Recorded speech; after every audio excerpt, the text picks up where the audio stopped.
one of the things that really I had to learn over the years is to do what I do best and outsource the rest. Welcome to Honest Ecommerce, a podcast dedicated to cutting through the BS and finding actionable advice for online store owners. I'm your host, Chase Clymer, and I believe running a direct-to-consumer brand does not have to be complicated or a guessing game. On this podcast, we interview founders and experts who are putting in the work and creating real results. I also share my own insights from running our top Shopify consultancy, Electric Eye. We cut the fluff in favor of facts to help you grow your e-commerce business. Let's get on with the show. Hey everybody, welcome back to another episode of Honest Ecommerce. I'm your host, Chase Clymer, and today I'm welcoming to the show Kris Dehnert. Kris is an e-commerce veteran with experience in multiple industries. Currently, he's the CEO and co-founder of Dugout Mugs, which is an 8-figure-a-year e-commerce company in the baseball space. Kris, welcome to the show. Thanks, man. Appreciate it. Awesome. I'm very excited to chat. We had so much fun on the pre-call. So for those that are like unaware about Dugout Mugs, can you quickly talk about the types of products you guys are bringing to market? Yeah. So it was about 7 years ago when we launched Dugout, but it started with a flagship product. It's the one that's up here behind me. It's a baseball bat barrel hollowed out and turned into a badass drinking mug. Like that's literally where we started. And then as we built the momentum, as you do with e-com, you identify who your target audience is and ask them the simple question of what else, right? And it was, we want a mug that has a lid that I can take to the ball game, right? Like that doesn't spill. We want shot glasses. We want little tchotchkes for weddings. Like, so the more questions we ask, we end up having wine and whiskey and beer mugs and tumblers and shot glasses and bottle openers. But at the end of the day, it's just premium baseball bat themed barware. It's very, very niche. Absolutely. That's where the money is, right? It is. Alrighty, so where'd the idea for this product come from? Take me back in time. Yeah, so my business partner, Randall, invented the bat mug, right? And he was a pitcher for the Blue Jays organization. I guess it was probably 12, 13, somewhere in there. And then he got cut. And it's at that point, you have to like learn how to walk again. Like, you know, I'm going to be a pro athlete. Like this is all you've been training for a decade or more. And then someone says, hey, you're not good enough. And life changes. And he went back to, doing a couple jobs he didn't really care for. And he got back into coaching baseball. He wanted to get back into baseball. So he went to his alma mater, Florida Tech, and started coaching. And while he was coaching one day, a guy was cutting bats in half to do a hitting drill and leaving the barrels in the dugout. And that was it. He picked it up and there's a natural cupping in the top of a bat. And he's like, I wonder how far that, because if you know Randall, like these kind of odd thoughts just go through his head. And that's one of the very special things about him. And he's like, I wonder how far I can drill that out. So he went home and he's drawing on napkins, like the traditional founder story. And then he bought a drill and a saw and all this shit just on his counter and started figuring it out. And bumbled around like any manufacturing product and the drawings and the samples and the testing and all the shit like that. But then eventually he got to a point where he had a prototype and he started making it and he was just belly to belly sales, but he's an introvert, right? So it's really conflicting with his personality. So that's how he brought it to the market. And he was probably $70,000 in sales by himself in the first year, which was 2016. And then he found some articles about me. I helped bring, a print on demand t-shirt company to the market and things like that and was successful with it. And he read some articles. He came to me. He's like, dude, I need to pick your brain on this idea. And I looked at it, and we had some conversations and I said, look, man, if you really want to go for a ride, I was just going through a transition in my life, very, traumatic transition. And I was like, you could be the dude. If you believe in me, you show me, quit your job, call me tomorrow, kind of conversation. And that's what happened. In 2017 is when we launched Dugout, and we're almost $44 million in sales since. It's crazy. Oh, that's amazing. So obviously you came in to the business a little bit past where your partner had found product market fit. But do you remember anything in those beginning days of what he was doing to see if there was an audience for this product? Yeah. So what's funny is the first conversation we had, I was at a mastermind board of advisors. I'm a founding member of this mastermind, and I happened to be at a meeting and he happened to be driving past the hotel. It was just fate, man. And I was like, bring me a mug. Let me see this thing. And he brought it to me. I was like, bro, that's kind of weird. I was more of a football fan. And he said, just trust me, carry it around for a week. and let me know what people say. I said, okay, sounds good. I'll do that. And sure, I wasn't 2 or 3 days in and people were nonstop. Hey man, that's cool. What's that? Where can I get it? I'm like, okay. And then what I did is I actually thought back to my t-shirt days, the print on demand. We did $20 million in t-shirt sales. And all we did was took a blank canvas and put something on it that was relevant to the audience we were targeting. This is when Facebook was easy, push buttons, print money. And that's what I told him. I said, dude, this reminds me of a t-shirt. All we got to do is say, I love baseball, or a baseball field, and put Cincinnati or Cleveland or New York. And all you're doing is starting to layer interests on a unique product. And man, we went from 70,000 to 500,000 in 90 days, just putting an interest on it. And he's an overthinker. And I had a couple agencies, social media management, whatever. So I told him, I said, you have to understand the mentality of people on social media. It's low is an overstatement. So we started dumbing down the content, and we started dumbing down the messaging, and we started doing memes and giveaways and gamification and things like this for the interaction, which blew him away because he is high level thinker, right? Measure 45 times, cut once, and I'm ready, fire, aim over here. I said, but you just got to trust me. I've done this before. It's not my first rodeo. And he did, and we did, and we decided who fits in what lane, because we certainly couldn't coexist in the same lane. We're too different. But that's the magic. That's the essence of a partnership, which are not always easy. So yeah, and then we started rolling, man. 2017. Oh man, you just said so many things that I have said before. My favorite thing is, and guys, I didn't plan this, everyone listening, is that if you have a partnership or you have employees, you have to establish swim lanes, and two people cannot be responsible for one thing because they're assuming the other person's doing it, and it will never get done. Yeah. If two people are doing the same thing, one's not needed. Period. Exactly. All right. So to just clarify on the partnership. So you come in and you join Dugout. You're not just doing, marketing as a consultant or anything. You are now part of the team. You are part of the cap table per se.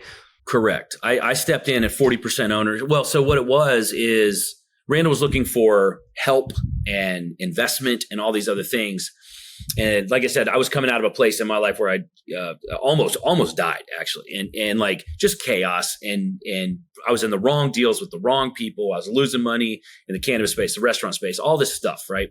And I was like, dude, I need to get back to what I know well, and that's marketing, sales, social, hype. Like, this is what I love to do.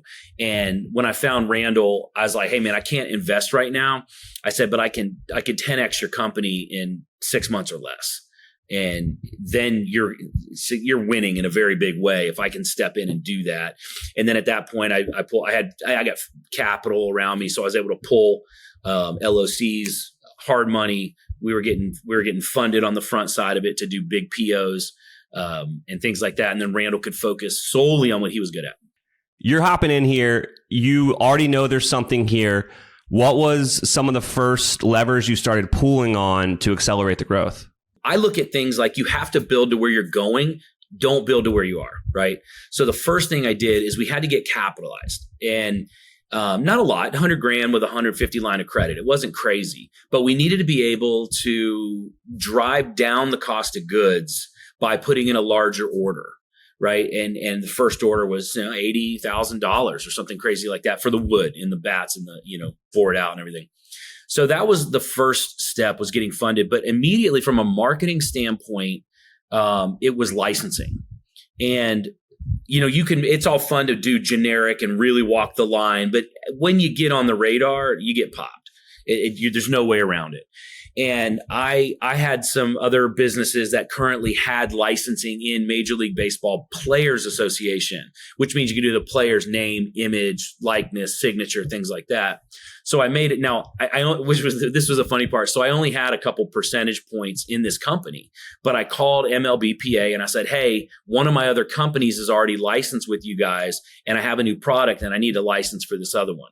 And they jumped on board and they're like, yeah, that's fine. So within like 120 days, we had a license for Major League Baseball Players Association, strictly network, because that's what one of my superpowers is, networking, right? So people know me, I know them. It's a good relationship. So when I can make a call like that, it holds water, right? And so now we got a license, and then immediately we're doing Mike Trout and Aaron Judge and Francisco Lindor and all these mugs like this. And that's when we started to gain traction, right? In the first probably, the second half of that year. And we finished that first year I was on board at $1.1 million in our first year. That's amazing. For rapid growth like that, a lot of entrepreneurs think that, it's paid ads. Was that the playbook, or what were you guys doing? Well, everything was kind of low hanging fruit at that point because it's an extremely unique product, right? It's paid ads. Paid ads are tough. Like, you got to cut through the noise. And even then, even in 2017, it wasn't as bad as it is now. Yeah. To cut through the noise and at the cost to do so. So what I was explaining to Randall from the very beginning was CAC, right? Customer acquisition cost. How do we get as many customers as we can? And then, because once you have them as a customer, selling, that's the cheapest thing you do, is sell to the same customer again and again and again and again. And with our product being a gifted product versus a self-use product, people can go back to that well 5-10 times a year and it not be overlapping, because they had a great response. So then they can buy it for everybody who likes baseball, right? And so I was like, we got to get this customer information. So even if we're only in the black 10%, 15% after CAC and CPA and all this other crap, it's still worth it. And we have to start building. And today we have a 600 to 700,000 person email list of buyers, right, that we've collected since then. And when COVID hit and things go wrong, man, you just lean right into it. And as long as you've nurtured that list, it's going to win. You can lean into it many, many times. So like, that's why we spent the money we did on ads. But a lot of it was gamification, hashtag hijacking, things like that, back before some of these systems got more sophisticated. Absolutely. Yeah. Can you talk a bit more about more of the organic play that you were doing? Yeah. So I'm a huge fan of UGC, right? User generated content. So every single time we're at an event, here, hold a mug, click, right? Here, do a video, click, right? It's constantly collecting content. That is so, so, so important. I just launched a new golf brand end of last year. Same thing. I want videos. I want photos. I want people hitting balls. I want all this. I'm huge on UGC, because then you put it into the market and it lives there forever. And you can constantly go back to that and use it in advertising, because people will believe someone else before they'll believe us talking about our own brand. And that's why we push so hard for reviews. So we have 55,000 5-star reviews at this point. And we've done that because every single person that's purchased a product, we have asked them to leave a review. Right. And so how we've done it from the beginning is still how we do it now. And I think that's part of the reason we're winning. Hey, everybody. I just wanted to take a few moments to talk about a partnership we've had at the agency for years. Electric Eye and Recharge have been partners for longer than I can remember. Recharge is our go-to solution for clients when it comes to subscriptions. At Electric Eye, we know the ins and outs of Recharge. For example, we've set up replenishment subscriptions for consumables, created countless subscribe and save campaigns, and most recently, we got a client into a Recharge beta program to utilize Recharge's dynamic bundling solution for subscriptions. We've partnered with Recharge to solve subscription, loyalty, and membership for a diverse range of clients spanning industries like food and beverage, automotive, supplements, CPG, and beauty. Not only is Recharge an incredible partner, they've been paving the way for subscription solutions longer than anyone else in the game. The product is unmatched, giving them a massive advantage against the competition. Clients often come to us because they've struggled to find agencies that truly understand how to harness the power of Recharge. We're not just familiar, we're bona fide Recharge experts. It's one of our specialties. It's a pain point we're happy to solve. As a top-tier Recharge expert, we have unparalleled access to support and resources that ensure we'll have a successful outcome. We stay appraised of all their new feature releases and compatibilities, bundling, memberships, flows, you name it, we know it. So, if subscriptions, memberships, or loyalty are on your to-do list and you're ready to have it done, just let us know. Visit electriceye.io/recharge today to learn more about how we can tailor Recharge's robust product to your specific needs. That's electriceye.io/recharge. Let the experts at Electric Eye get it done the right way the first time. Join the ranks of our satisfied clients who partnered with us and Recharge to harness recurring revenue within their business. All right, I want you to picture this. You're an e-commerce merchant juggling multiple platforms to manage your email marketing, SMS campaigns, and product reviews. It's a time-consuming and costly ordeal. But with SendLane, those days of chaos are long gone. SendLane brings together the power of email, SMS, and reviews all in one convenient place. So you can say goodbye to the hassle of separate tools and hello to simplified operations, increased efficiency, unified customer experience, and huge savings. And I haven't even gotten to the best part. With the all-new free SendLane reviews, you can leverage social proof to build trust and credibility with potential customers. Let me say that again, free product reviews. With SendLane, you pay for email and SMS, and you get reviews for free. SendLane understands that customer feedback is essential for the success of any e-commerce business. That's why they've made it an integral part of their platform without any additional cost to you. By unifying these key components of your tech stack, SendLane helps you save time and money, all while generating more revenue. Don't let your e-commerce tech stack hold you back. Embrace the unifying force of SendLane and take your business to new heights. Sign up today and experience the power of streamlined operations, increased efficiency, and revenue growth. Visit sendlane.com/honest to learn more and schedule your free consultation with a SendLane expert. That's sendlane.com/honest. Now, we're talking about all this winning. Is there anything that you look back on that maybe was a loss, like a mistake that you might have made that you want to let the listeners maybe avoid? Yeah, in e-commerce or just life in general? Let's keep it in e-commerce.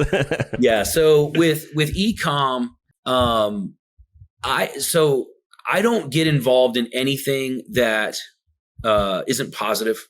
Like I don't work on anything that brings bad into the world, right? Like bad vibes, anything.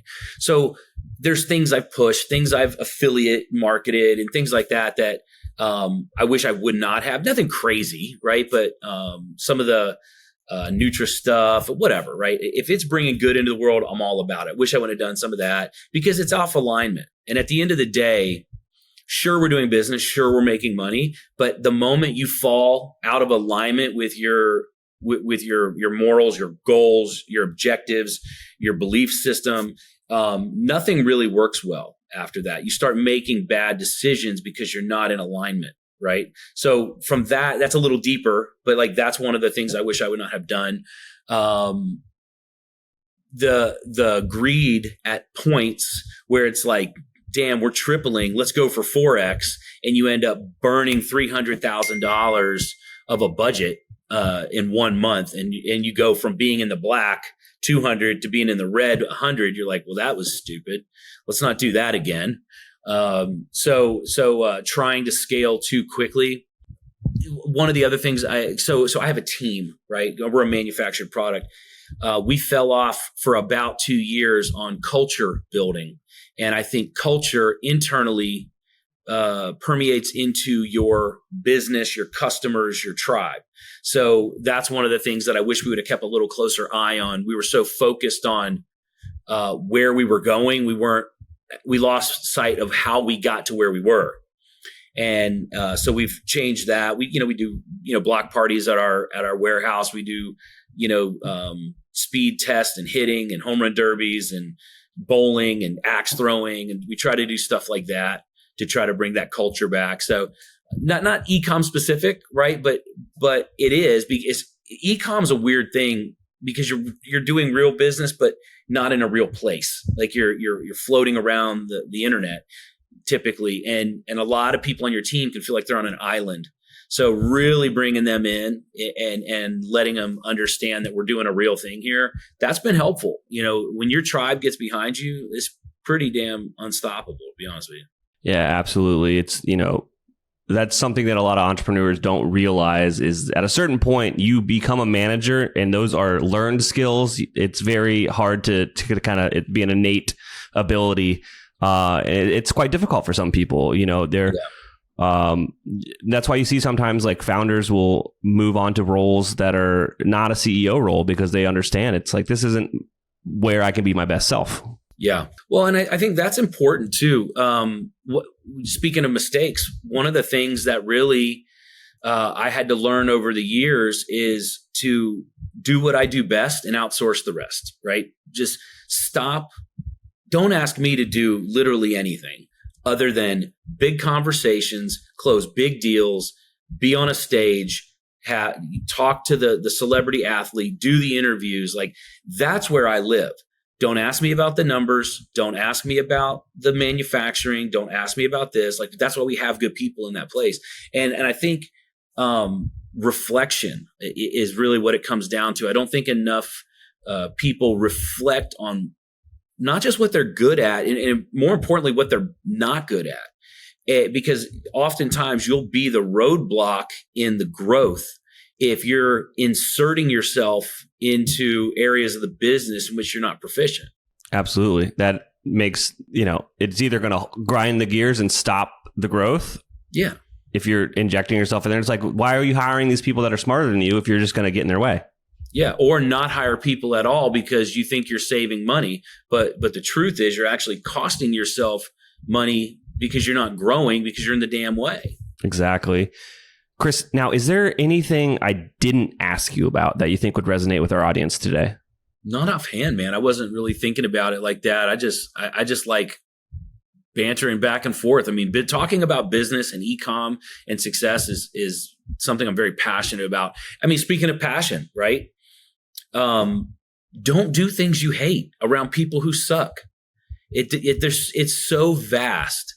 Like, please don't waste your time or your life or your energy or anything on something that sucks just because you think it's chasing money. So all the time, I mean, we had a family member pass 2 days ago, and everybody's rushing to the thing to say their goodbyes.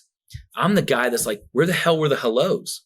Right? Like, you're so busy running around, wasting your whole life, in this, wherever the hell you are mentally. And then like last minute you rush to do something. It's like, I'm a big time guy, and spending time, not wasting time, saving time, collecting experiences, not things. So I always tell people, chase the happy and not the money, because when you're chasing happy and you have a shitty day, it's like, nah, I'm still around good people and I'm kind of happy. I just didn't win today.